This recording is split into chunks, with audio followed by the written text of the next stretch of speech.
桃太郎、楠山正夫。昔々あるところに、おじいさんとおばあさんがありました。毎日、おじいさんは山へ芝刈りに、おばあさんは川へ洗濯に行きました。なんかよく聞くセリフ。なんかちょっとこう、面白くなっ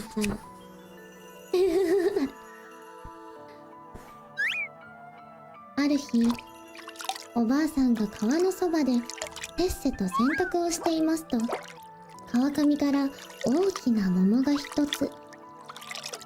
どんぶらこっこ、すっこっこ、どんぶらこっこ、すっこっこ、と流れてきました。この桃は喋る桃なのね。なんか想像すると、陽気だなぁ。おやおや、これは見事な桃だこと。おじいさんへのお土産に、どれどれ、うちへ持って帰りましょう。おばあさんはそう言いながら、腰をかがめて桃を取ろうとしましたが、遠くって手が届きません。おばあさんはそこで、あっちの水は辛いぞ。こっちの水は甘いぞ。辛い水は避けてこい。甘い水に寄ってこい。と歌いながら手を叩きました。すると桃はまた、どんぶらこっこすっこっこ、どんぶらこっこすっこっこ、と言いながらおばあさんの前へ流れてきました。おばあさんはニコニコしながら、早くおじいさんと二人で分けて食べましょう。と言って、桃を拾い上げて、洗濯物と一緒にたらいの中に入れて、えっちらおっちら抱えてお家へ帰りました。おばあちゃんすごい。夕方になってやっと、おじいさんは山から芝を背負って帰ってきました。おばあさん、今帰ったよ。なんかハイジ思い出しちゃう。おや、おじいさん、お帰んなさい。待っていましたよ。さあ、早くお上がんなさい。いいものをあげますから。それはありがたいな。なんだね、そのいいものというのは。こう言いながら、おじいさんはわらじを脱いで上に上がりました。その間に、おばあさんは戸棚の中からさっきの桃を重そうに抱えてきて、ほら、ごらんなさい、この桃を。と言いました。おお、これはこれは、どこからこんな見事な桃を買ってきた？いいえ、買ってきたのではありません。今日川で拾ってきたのですよ。何？川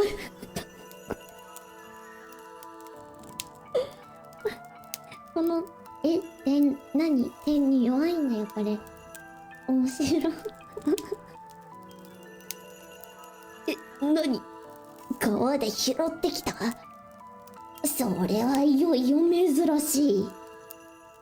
こうおじいさんは言いながら、桃を両手に乗せて、ためつ、すがめつ、眺めていますと、出し抜けに、桃はポンと中から二つに割れて、おんぎゃん、おんぎゃん、と、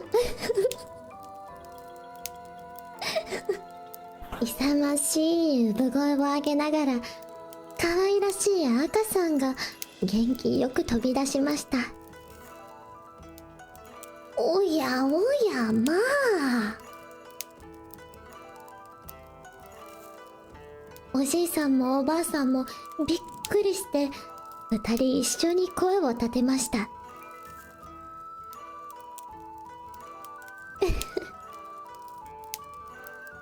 まあまあ、私たちが平勢、どうかして子供が一人欲しい、欲しいと言っていたものだから、きっと神様がこの子を授けてくださったに違いない。おじいさんもおばあさんも嬉しがってこう言いました。そこで慌てておじいさんがお湯を沸かすやら、おばあさんがむつきを揃えるやら、大騒ぎをして、お母さんを抱き上げて産湯を使わせました。するといきなり、うん。と言いながら、赤さんは抱いているおばあさんの手を跳ねのけました。おやおや、なんという元気のいい子だろう。おじいさんとおばあさんはこう言って顔を見合わせながら、あっはあっは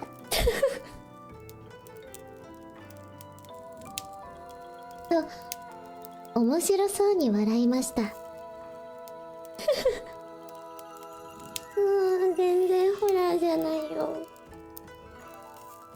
そして桃の中から生まれた子だというので、この子に桃太郎という名をつけました。おじいさんとおばあさんはそれは大事にして桃太郎を育てました。あら、もう育てるフェーズに入った。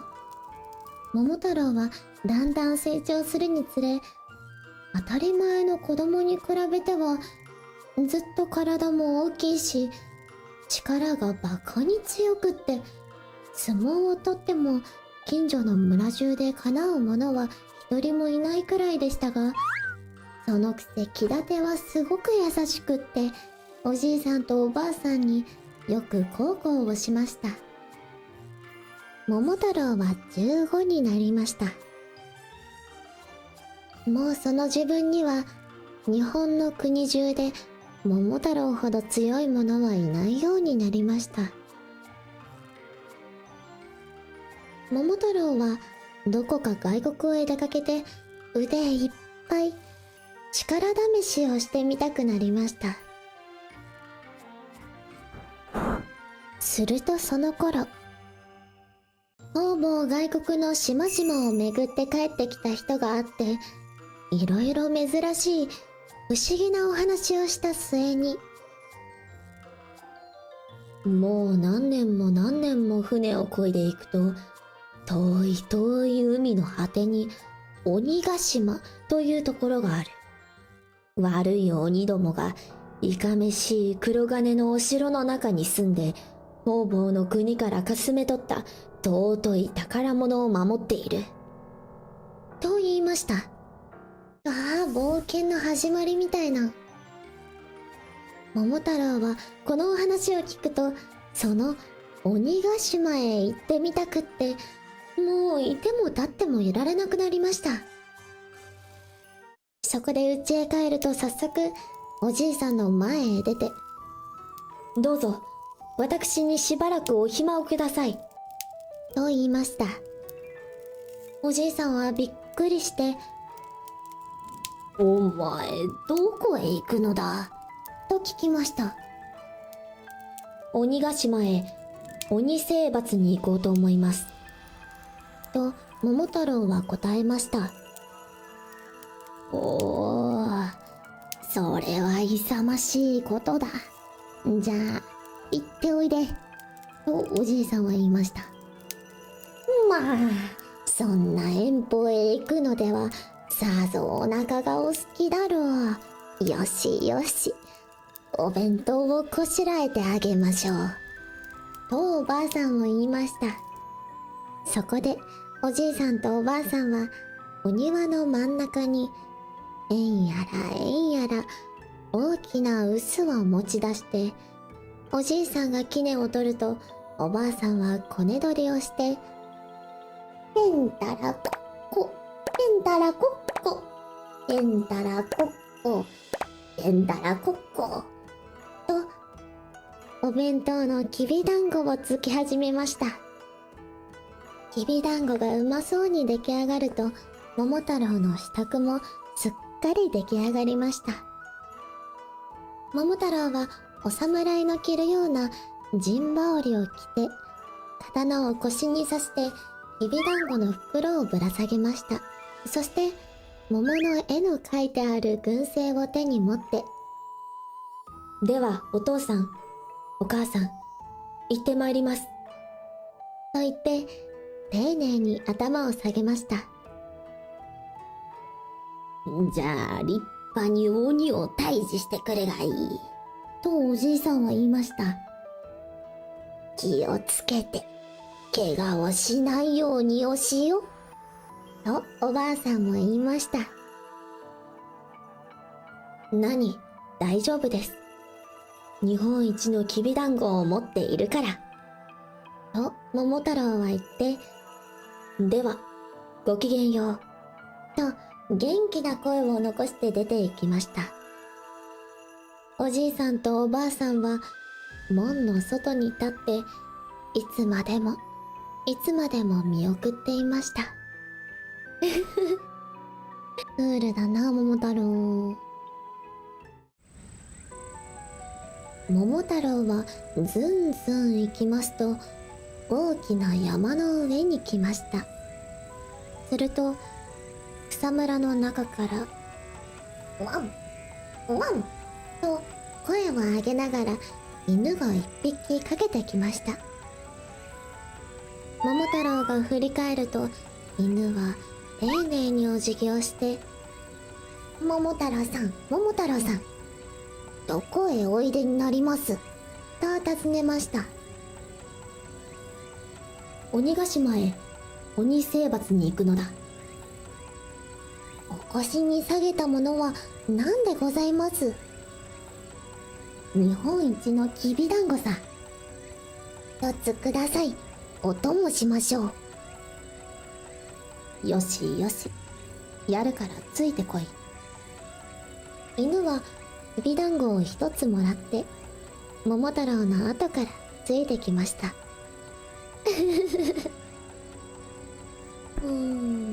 犬くんはなかなかに鬼成敗って聞いたのにおじけづかずにすごいね。山を降りてしばらく行くと、今度は森の中に入りました。すると木の上からキャッキャッと叫びながら猿が一匹駆け下りてきました。桃太郎が振り返ると、猿は丁寧にお辞儀をして、桃太郎さん、桃太郎さん、どちらへおいでになります？と尋ねました。鬼ヶ島へ鬼セーバーに行くのだ。お腰に下げたものは何でございます？日本一のきびだんごさ。一つください。お供しましょう。よしよし、やるからついてこい。猿もきびだんごを一つもらって後からついていきました。山を降りて森を抜けて、今度は広い野原へ行きました。すると空の上でキャンキャンと鳴く声がして虹が一羽飛んできました。ケンケン。桃太郎が振り返ると、石は丁寧にお辞儀をして、桃太郎さん、桃太郎さん、どちらへおいでになります？と尋ねました。鬼ヶ島へ鬼成敗に行くのだ。お腰に下げたものは何でございます？日本一のきびだんごさ。一つください。お供しましょう。よしよし、やるからついてこい。石もきびだんごを一つもらって桃太郎の後からついてきました。みんなお腹空いてたのかな。犬と猿とキジと。これで3人まで。3人。いい家来ができたので、桃太郎はいよいよ勇み立ってまたずんずん進んでいきますと、やがて広い海端に出ました。そこにはちょうどいい具合に船が一艘つないでありました。桃太郎と3人の家来は早速この船に乗り込みました。私は漕ぎ手になりましょう。こう言って犬は船を漕ぎ出しました。私は舵取りになりましょう。こう言って猿が舵に座りました。私は物見を務めましょう。こう言ってキジが舳先に立ちました。うららかないいお天気で真っ青な海の上には波一つ立ちませんでした。稲妻が走るようだというか、矢を射るようだというか、目の回るような速さで船は走っていきました。ほんの1時間も走ったと思うところ、舳先に立って向こうを眺めていたキジが、あれ、島が、と叫びながらパタパタと高い羽音をさせて空に飛び上がったと思うと、スーッとまっすぐに風を切って飛んでいきました。桃太郎もすぐキジの立った後から向こうを見ますと、なるほど、遠い遠い海の果てにぼんやり雲のような薄黒いものが見えました。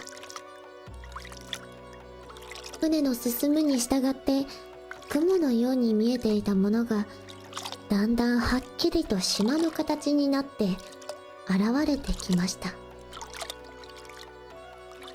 ああ、見える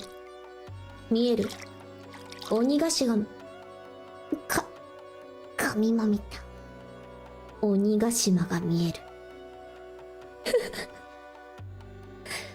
桃太郎がこう言うと、犬も猿も声を揃えて万歳万歳と叫びました。みるみる鬼が島に近くなって、もう硬い岩で畳んだ鬼のお城が見えました。いかめしい黒金の門の前に見張りをしている鬼の兵隊の姿も見えました。このお城の一番高い屋根の上にキジが止まってこちらを見ていました。こうして何年も漕いでいかなければならないという鬼ヶ島へ、ほんの目をつぶっている間に来たのです。あっという間に鬼ヶ島来た。桃太郎は犬と猿を従えて船からひらりと丘の上に飛び上がりました。見張りをしていた鬼の兵隊はその見慣れない姿を見るとびっくりして、慌てて門の中に逃げ込んで黒金の門を固く閉めてしまいました。ちょっとかわいい。その時犬は門の前に立って、日本の桃太郎さんがお前たちを成敗においでになったのだぞ。開けろと怒鳴りながらドンドン扉を叩きました。鬼はその声を聞くと震え上がって余計一生懸命に中から押さえてしまいました。するとキジが屋根の上から飛び降りてきて、門を押さえている鬼どもの目をつつき回り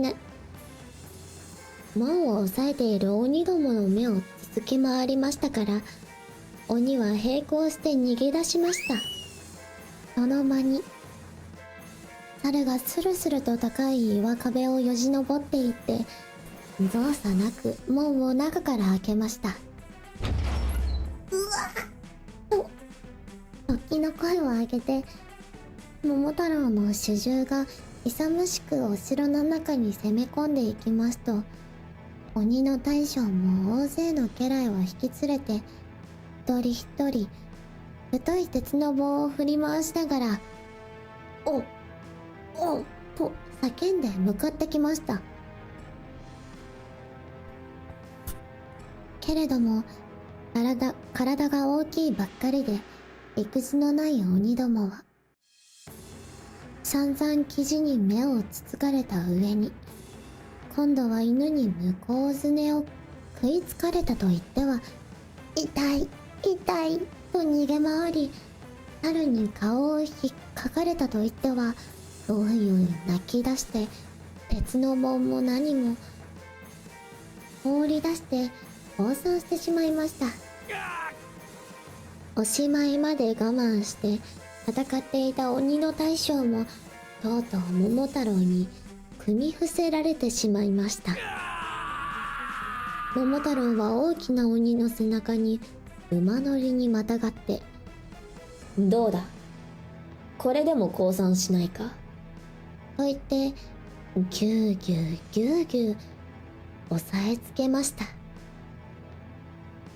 鬼の大将は桃太郎の大力で首を絞められて、もう苦しくってたまりませんから、大粒の涙をボロボロこぼしながら、降参します。降参します。命だけはお助けください。その代わりに宝物を残さず差し上げます。こう言って許してもらいました。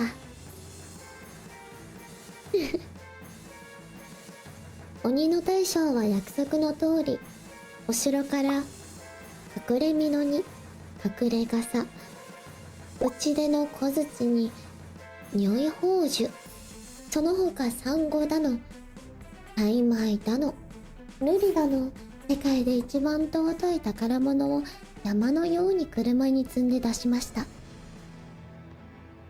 桃太郎はたくさんの宝物を残さず積んで、3人の家来と一緒にまた船に乗りました。鬼からカツアゲ、どっちが悪者かわかんないよ。帰りは行きよりもまた一層船の走るのが早くって、間もなく日本の国に着きました。